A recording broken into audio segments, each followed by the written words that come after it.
you got Jermell, would you say I'm done after that? Of course, 100%. How sometimes fights get announced and we be like, damn, this the fight I ain't know we wanted. Yeah. I think this is one of those fights. A lot of bad blood. Yeah, but not just that. It's just a hell of a matchup because you didn't think you would get it. Jermell Charlo has not fought in over 2 years, and his last performance was widely criticized as slow and unimpressive.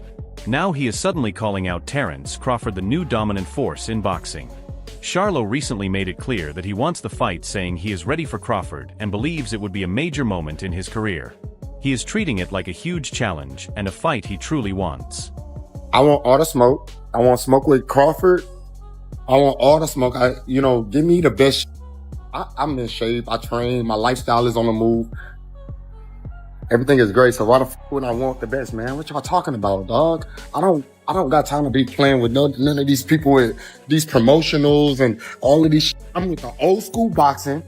If they gave me an offer for Crawford, and me and Crawford, I talked to him one time. I'm excited. I'm so. It'll be an honor to get in the ring with him, not just today, just because of what he done as becoming undisputed. He completed something that I didn't complete, and so being in the ring with Crawford would be amazing. I give him the best fight of today's era. I don't think that there's no other fight out there in the boxing world for Crawford to make right now.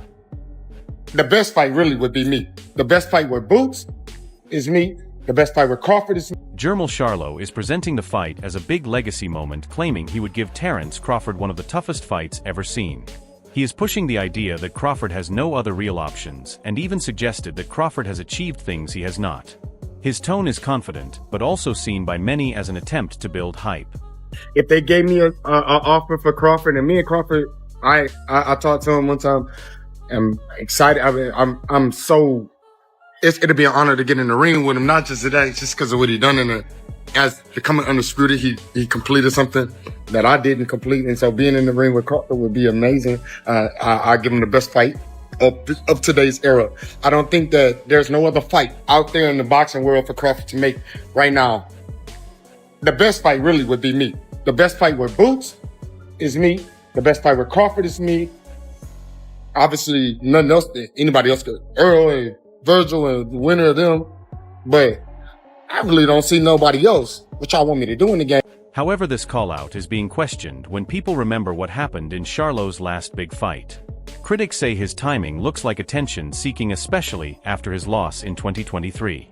When he first called out Terence Crawford after that defeat, it was seen as a way to shift focus away from his poor performance, rather than a real competitive challenge. Terence Crawford could be on a radar. I think he already probably been on Twitter, like lip wrestling with the internet, just to get some clout, some fans, and it's fine, but he's a champion, and maybe I'll talk a little bit more because that's what y'all want from me, because Terence Crawford been talking shit, so they're gonna bring out a different animal in me, but I don't know which animal.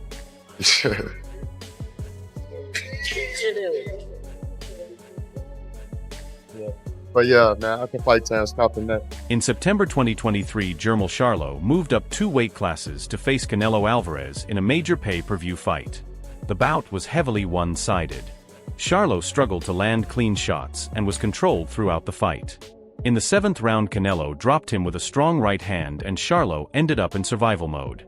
Analysts described the fight as lacking urgency, with some calling it a cautious performance rather than a competitive battle. How do you respond to him intentionally saying your name wrong? Because he said Zoo and then he changed you know what? to I Zoo. think he's that illiterate that he can't speak properly. I don't think he can. Yeah, he just. I don't know. Like you can make him try say that word and Zoo, but he can't say it. Poor bloke. After that fight, many experts agreed Charlo looked out of his depth at the higher weight class. Boxing legend Sugar Ray Leonard has often said weight divisions exist for a reason, and this situation reflected that reality. Charlo's performance raised doubts about whether he could physically compete at that level. Weight classes for a reason, Ray. It looked like Charlo really couldn't get off tonight against Canelo. What did you think about it? You know what? Styles make fights. That was hey, I appreciate the fight. I appreciate it. Former champion Roy Jones Jr. also commented, saying Canelo fought the correct type of fight and controlled the pace from start to finish. His analysis reinforced the idea that Charlo was simply outmatched. About the power he showed. You know, he fought the proper fight for the proper opponent. When you fight a guy coming up 2 weight classes, you're supposed to bully him. If he'd have fought Floyd Mayweather that way back in the day, we'd saw a much better fight. But he didn't. But he's learned now, and that shows you that he's improved, and he understands boxing more now. Because he's bullied the smaller guy, which is what you're supposed to. Boxing analyst Al Bernstein noted that Charlo did land some clean punches, but they had little effect on Canelo. The power difference was clear and did not change the direction of the fight. You can't box perfectly every second, and it's hard to hurt him. You know, Jermell Charlo landed some really good punches, but they just weren't enough to hurt him. So I expected them to battle for undisputed. I expected, you know, a little small wage war, but it didn't happen. You feel me? Anticlimactic is what I would call it, because I just think Charlo realized early on that this wasn't where I was supposed to be, with this type of power, with this type of strength. So he kind of survived and made it to the end of the... Many observers concluded that Charlo, who was dominant at lower weight classes, was not built to handle a natural 168-pound champion like Canelo Alvarez. The physical gap played a major role in how the fight unfolded. I thought it was about as good as it gets. I thought that was a tremendous all-around demonstration of what makes Canelo Alvarez the greatest fighter of the generation.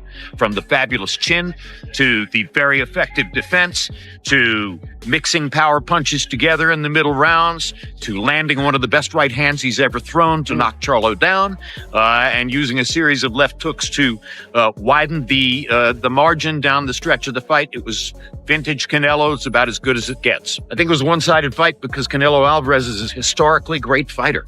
I think Jermell Charlo is a talented fighter. He's proven that in the ring. But once in every generation, maybe twice in every generation, you get somebody who is up here. It's better than all the rest. That's who Canelo is. Beyond physical limitations, critics also focused on Charlo's mindset. Some believe he mentally accepted defeat before the opening bell. Even Terence Crawford commented that Charlo showed too much hesitation and respect in that fight, suggesting he was not fully mentally ready for the challenge. Man,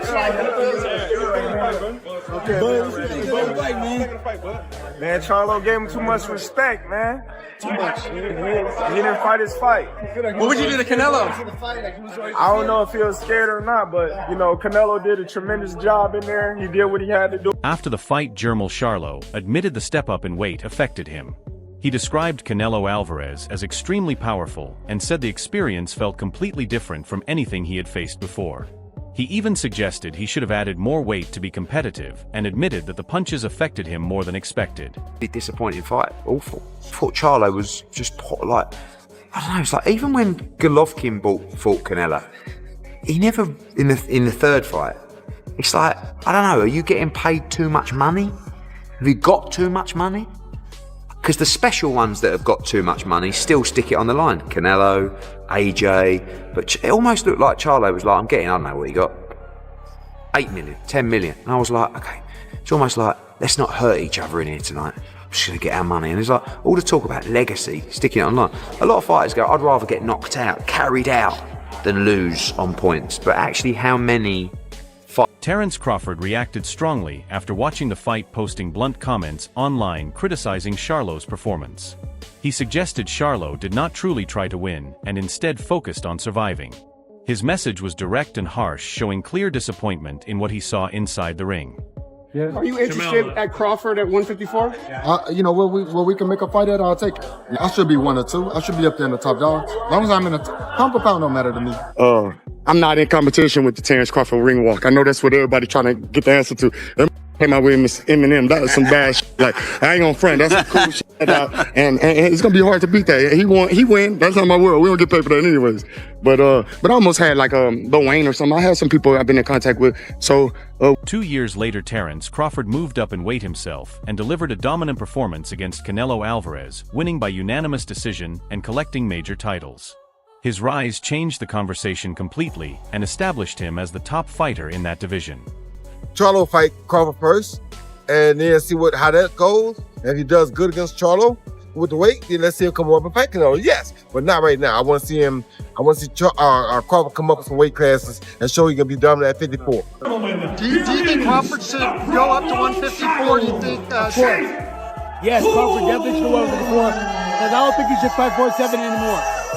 54 and maybe even 62 after that. He's big enough to do that, along with all the Charlo brothers and stuff. So I definitely would love to see him do that. Awesome.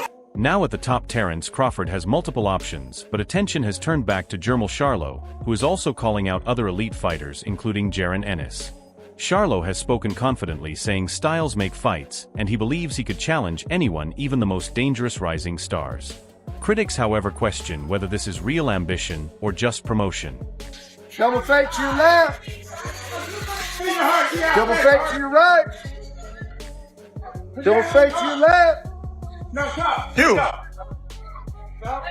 Put your hand on your heart now, Step back, rhythm. Step back, rhythm. Rhythm, y'all. Still got some abs. Double fake, double fake.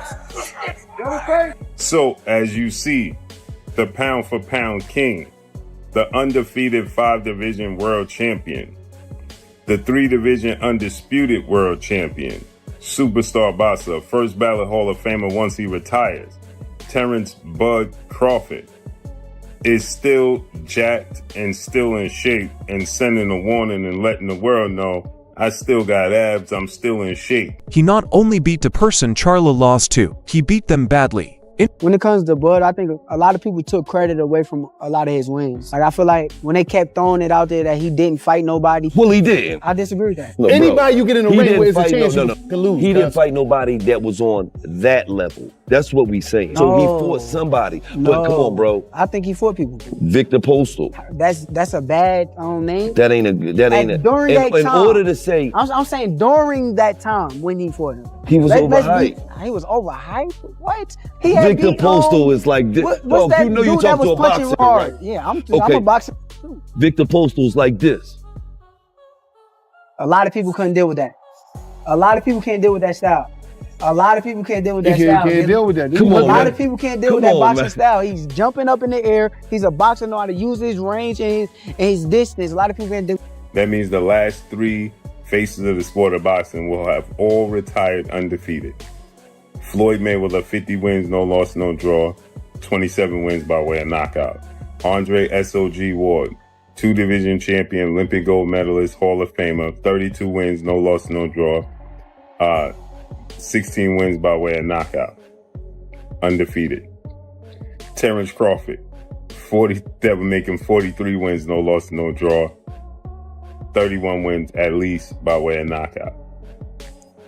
Manager comments around Jermell Ennis suggested Charlo's callouts may be more about money than legacy. Promoter Eddie Hearn reportedly said he does not believe Charlo is truly serious about those fights and believes the focus is financial rather than competitive.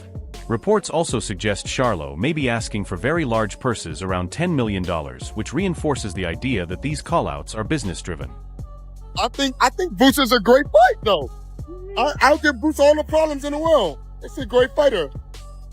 But I give him all the problems in the world. I think that styles make fights, like even with the Canelo loss and the Canelo fight, I believe Crawford did absolutely everything that he studied and he did it right. I feel like you don't like Jermell. And if I don't. You got respect for the Earl. So if you did Earl like that, god dang. I don't like Jermell for the simple fact that I feel he's a fake individual. I feel Earl is real. I feel he's genuine. I feel like he stand on 10 toes on everything that he say or do. I feel like Jermell is just one of those guys that do a lot for attention. I was cool with Jermell and Jamal and their older brother prior to me moving up in weight. I got messages with he hit me up asking me he gonna pull up in Omaha, and we talking about cars, we talking about all different type of stuff. Once I moved up in the division, and I understand that they stablemates. He trained with Arrow Coach, and they've been knowing each other for a long time. For him to start bashing me and talking bad about me and saying I'm gonna get knocked out, and going out his way to say little slick shit about me, I was just like, man. Meanwhile, Terence Crawford team is focused on future plans and has ruled out several potential mega fights, including rematches and other high-risk matchups. Their direction is clear and calculated as they continue building Crawford's position at the top of boxing.